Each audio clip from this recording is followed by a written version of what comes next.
Next topic naman natin is identifier. So what is identifier?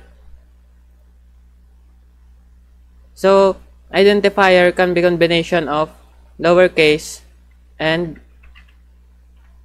uppercase or digits or an underscore.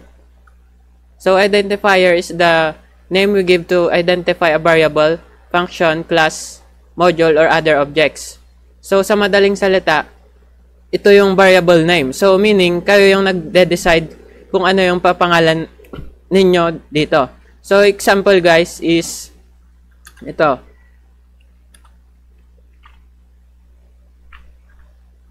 First name is equal to string, double quotation, Joseph. Tapos last name equals double quotation Balega. So kung makikita natin, string siya kasi may double quotation mark.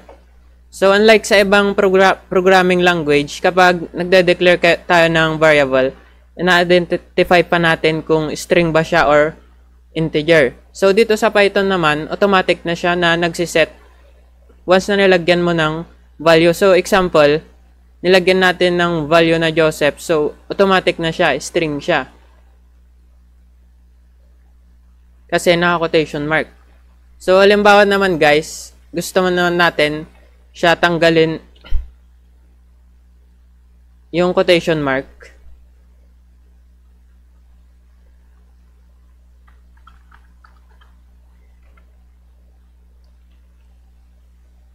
So ayan, magiging integer siya. So ganun lang guys. So gets na ba natin kung ano ang identifier? So we can now proceed to our next topic.